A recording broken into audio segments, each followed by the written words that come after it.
In the early 1950s, a family man and a struggling author wanted to write an article about the sand dunes in Oregon, and he became inspired. And 6 years later, he released what was one of the most expansive and epic science fiction stories of our time.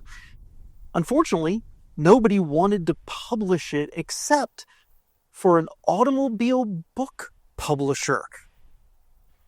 Welcome back to All Cars, y'all. I am John, and this is a little story about the connections to the automobile world that make our modern world, and in this case, entertainment. In 1959, Frank Herbert had been working for 20 years in a variety of jobs like Navy Seabee, photographer, writer, and editor for newspapers and magazines, while also writing and selling short or serialized stories to magazines since the mid-40s. He turned his attention to science fiction in 1952 and had some critical success, but commercial success eluded him. So in 1953, he was going to write a magazine article about the Oregon dunes and efforts to control their movement and the impacts they had had on roads, railroads, and homes. Work to stabilize the dunes had been ongoing, such as planting shrubs and beach grasses since the 1920s, and Herbert's in-depth research got him imagining a desert planet where the inhabitants desired to terraform it back to the lush and green world it once was. With his wife supporting the family, Herbert spent 6 years writing his epic work to be eventually titled Dune. Initially releasing it in serialized forms between 1963 and 1965 in the science fiction magazine Analog, and he began submitting it to publishers for novelization. Being exceptionally long for its time, it was rejected by 23 publishers until a man by the name of Sterling Lanier, who had read the work in Analog, reached out to Herbert and extended an offer to publish it all in one book with a $7,500 advance plus royalties. Lanier was a science fiction author himself and happened to work for Chilton Books. Yes, Chilton.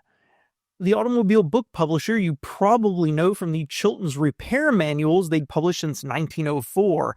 Now, to be fair, Chilton also published books, magazines, and trade journals, but this move still seemed to be out of character, and the book turned out to be very expensive to publish.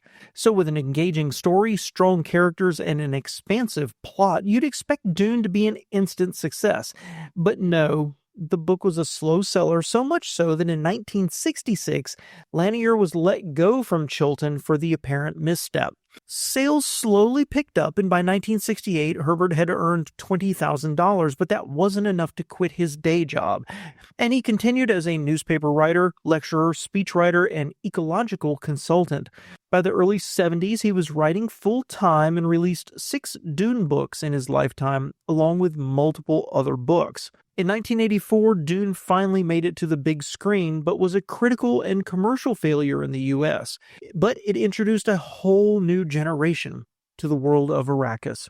Fast forward to today, and there's a new big-budget movie, a spin-off series on HBO, several miniseries from the 2000s, and his son has released multiple books expanding and exploring the Duneverse. And none of it may have been possible without an auto repair manual publisher. Thanks so much for watching this short story that is automobile adjacent. I like Dune, but I love finding these little connections in history, especially if it's to the automobile world. I've used Chilton manuals since I was about 16 years old, and recently Mrs. Allcars and I started watching the new Dune Prophecy on HBO, and that got me reading about Herbert and Dune and where it all came from, and that's when I stumbled across this mention of Chilton Books. I had to go look for myself and verify it was actually Chilton, the automobile repair manuals. One of the greatest science fiction epics ever made was made possible by one guy at a company known for its repair manuals who just happened to be a fan of the story.